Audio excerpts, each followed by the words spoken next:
Good evening, class. Today we're going to begin to look at I/O systems. So today we'll overview, look at I/O hardware, and then the application I/O interface. And here are the chapter objectives.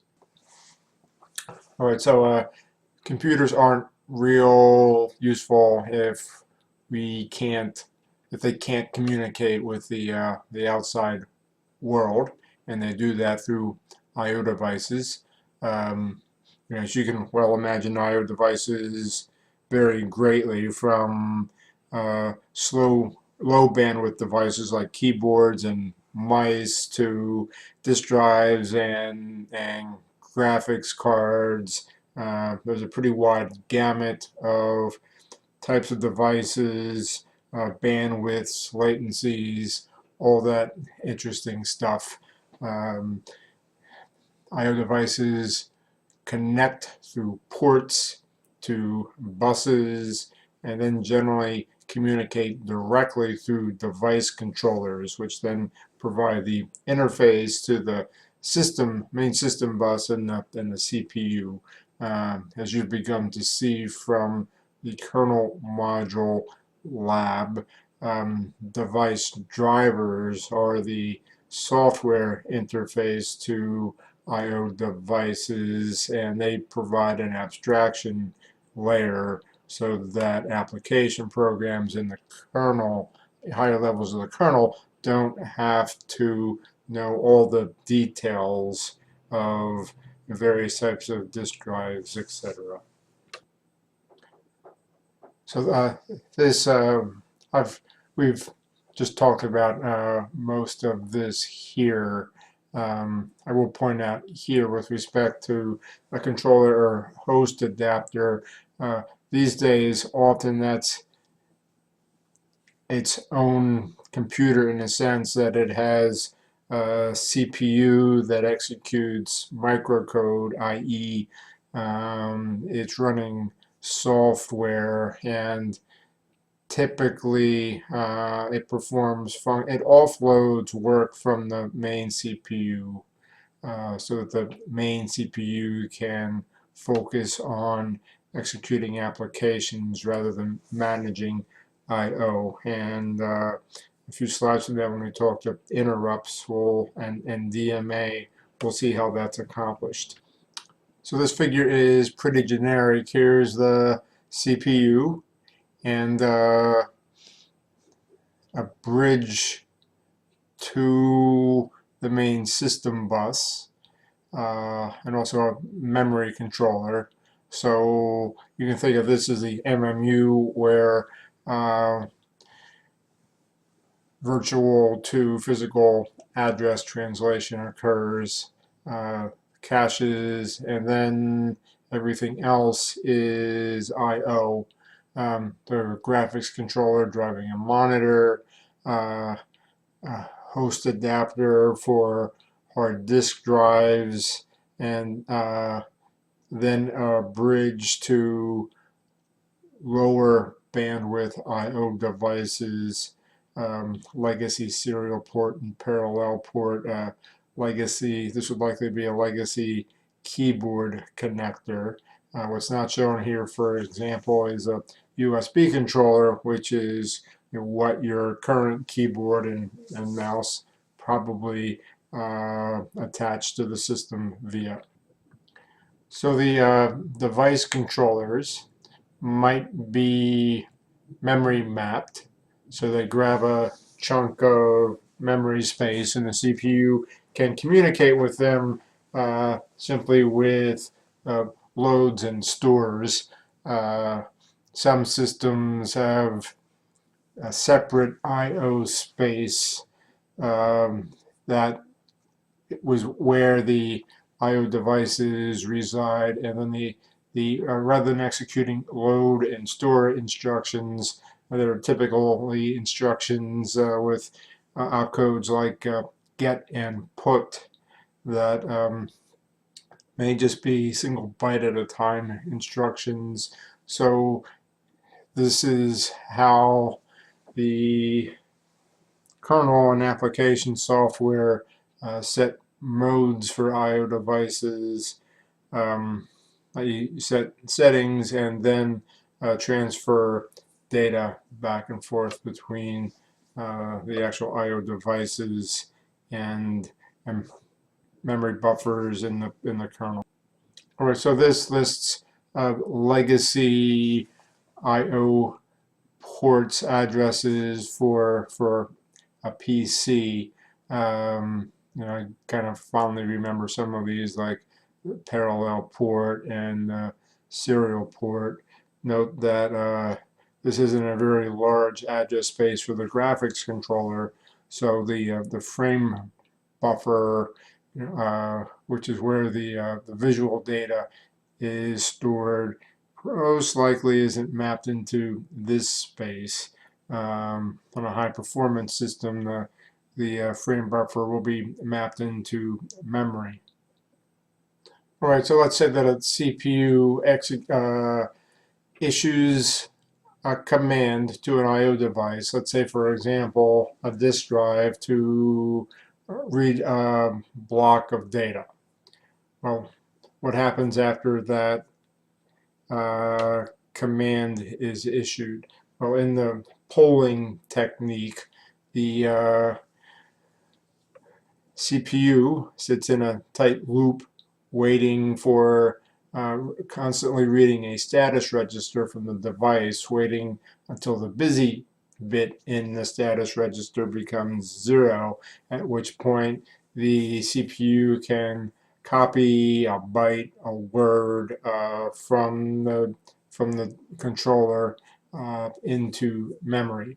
So this is another example of busy waiting, and the CPU is just wasting time, right, when it could be doing more useful work by context switching, for example, to another process to run.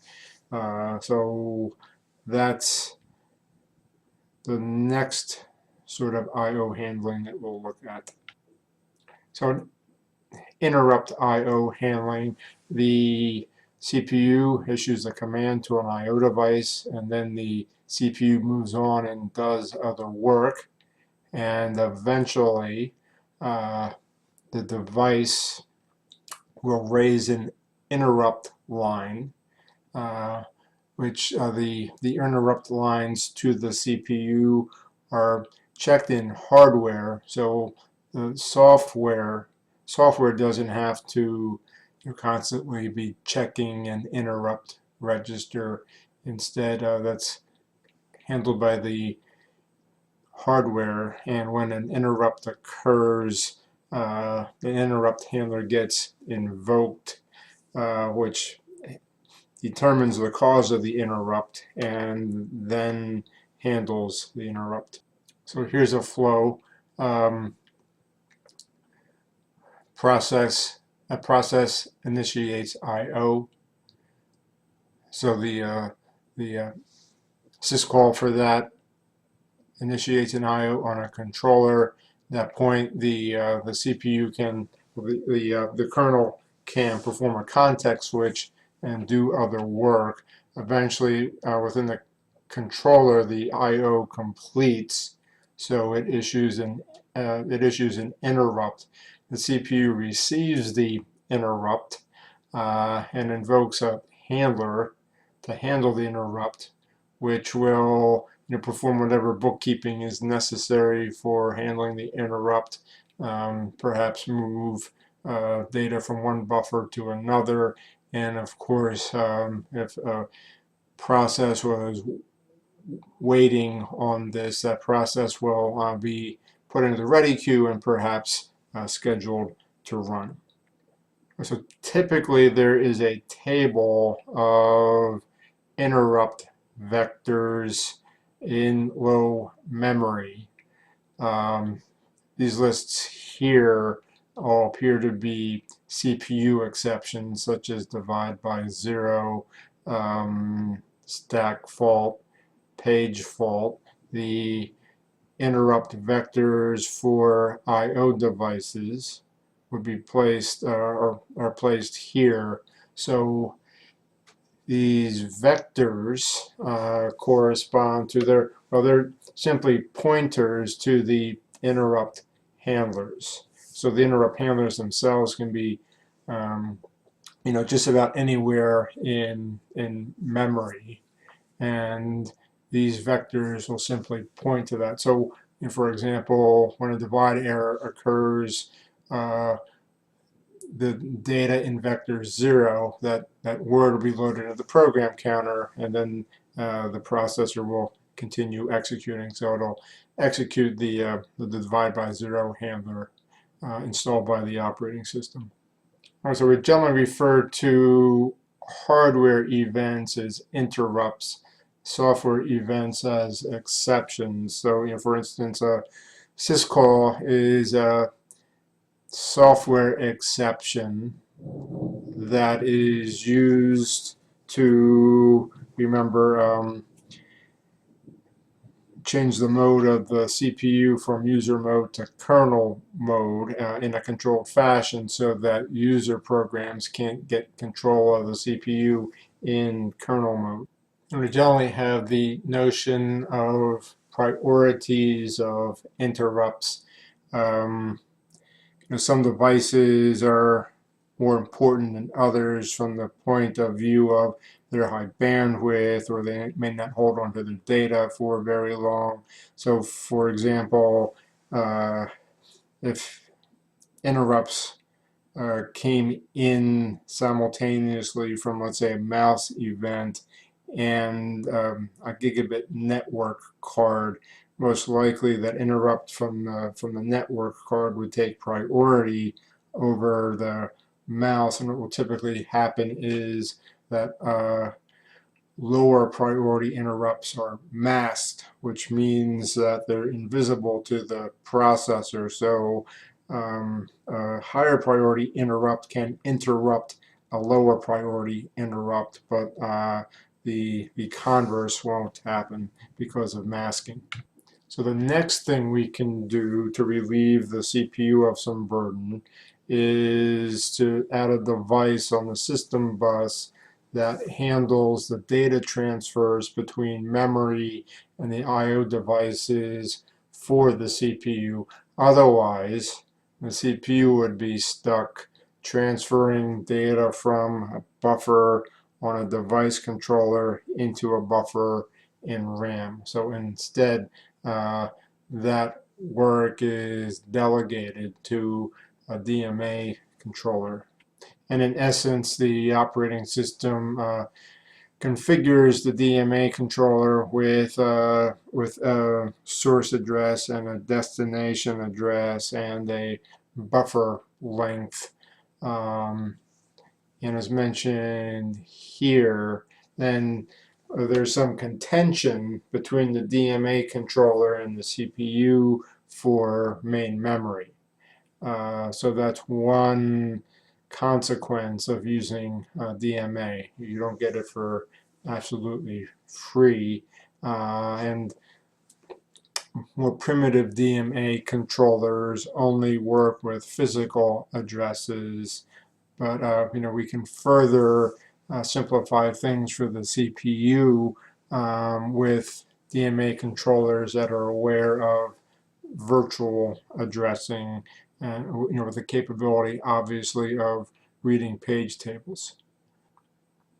So here are the steps involved in performing a DMA transfer.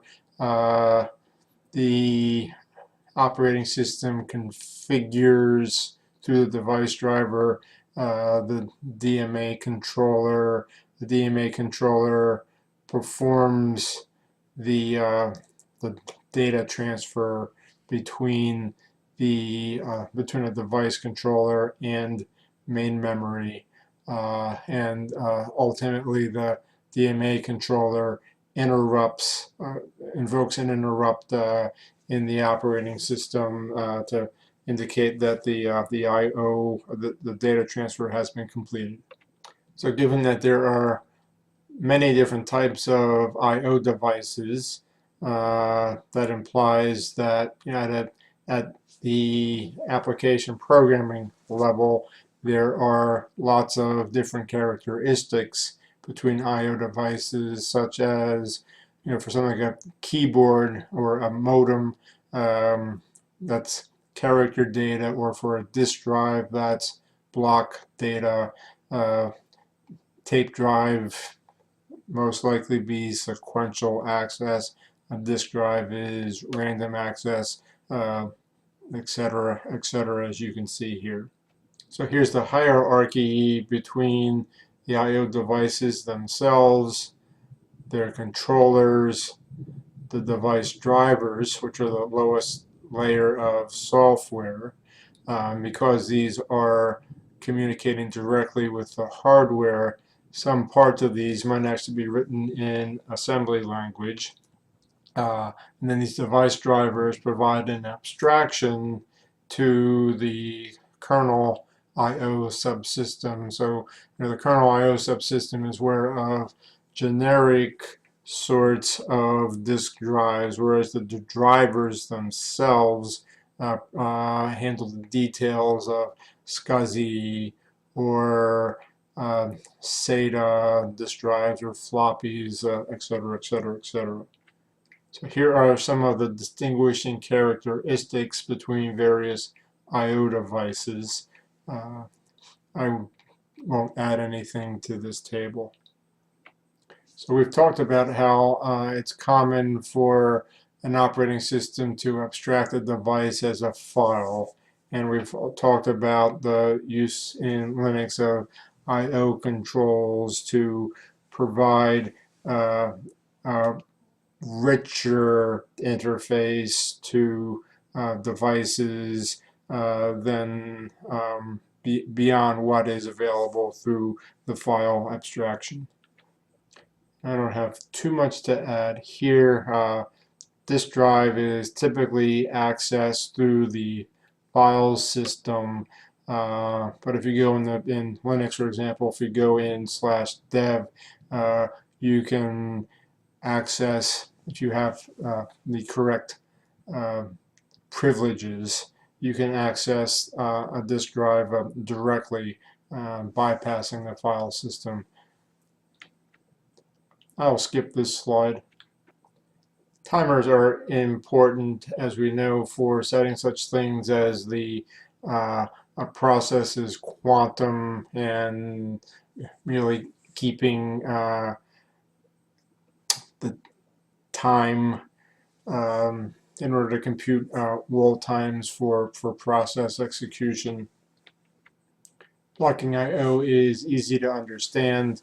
If you read or write a block, let's say to or from disk, the process is suspended until the I/O completes. Non-blocking I/O presumes that there's some other thread that is performing I/O in the background, so that the I/O call returns data as available, and may not return any data if there is no data available. Asynchronous I/O allows the I/O to execute in parallel while the process continues to do work, and then synchronizing the availability of the data with the processing of the data is what can make it difficult to use.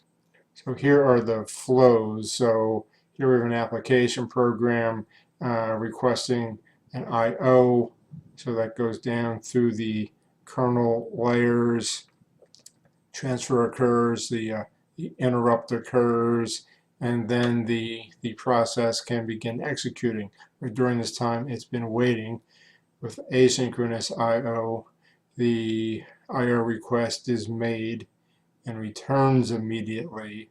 Then the requesting process can continue to execute while the transfer is going on in parallel, followed by an interrupt in the use of the data. I will skip this slide, and that completes this first section on I/O handling.